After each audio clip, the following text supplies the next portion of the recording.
to the Photo Video Show, where we explore all things DSLR. I'm your host, Mark Puckett. And on today's program, we're going to be talking about nighttime photography.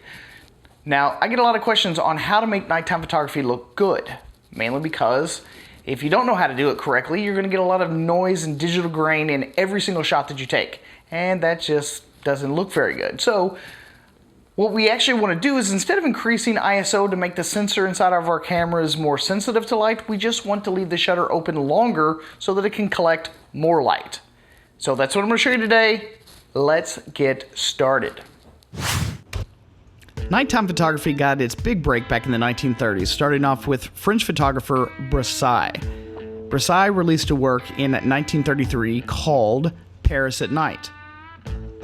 He was also traveling around and photographing famous studios, including that of Picasso. A little bit later, a German-born photographer named Bill Brandt released his work in 1938 called A Night in London. He was a big fan of Bresson, and these were the guys that set the standard.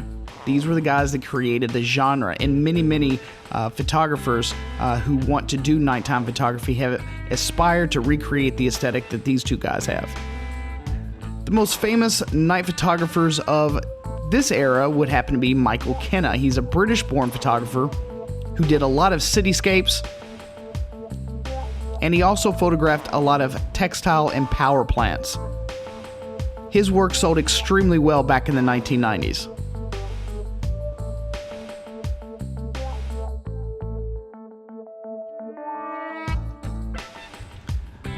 Modern nighttime photography is much easier. So instead of having to use film, we just record it directly onto SD cards, and the best way to achieve long exposures is to simply slow down that shutter speed. Most people are going to at least shoot with a shutter speed of 50, and if you're using a flash, you're probably going to use it somewhere in the ballpark of 250. But when you shoot at nighttime, you have to shoot extremely slow. So in order to keep all of your scene in focus, make sure you choose a large f-stop, such as f11 or above. Keep your ISO as low as possible, and roll down your shutter speed. We want it to go to about 10 seconds at the very least. And if you can go down even further, go ahead and notch it down and play around with those settings. But the exposure is the most important, simply because exposure is what's going to allow you to capture all of that light while your f-stop is so large. When you have an extremely large f-stop, not a lot of light is going to come in.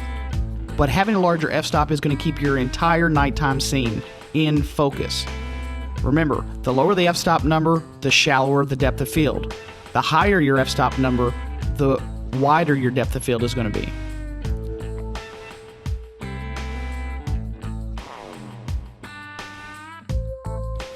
Now, a lot of people have always thought that you need some sort of special equipment in order to get great nighttime photographs.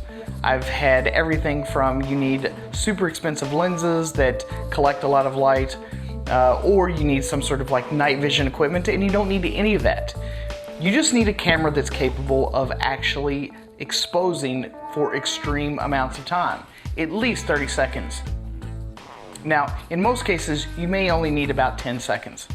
But if you want to decrease the amount of grossness or digital noise in any of your shots, having the option to increase your exposure time is always the better option.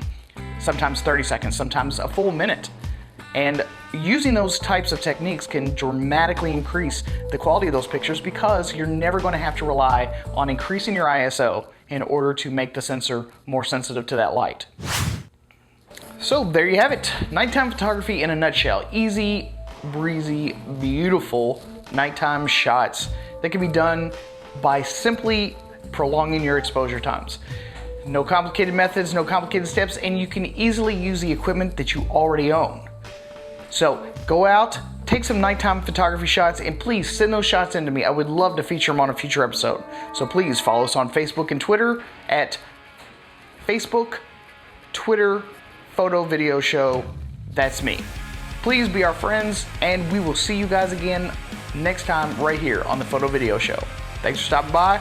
We'll see you guys again next time. Take it easy.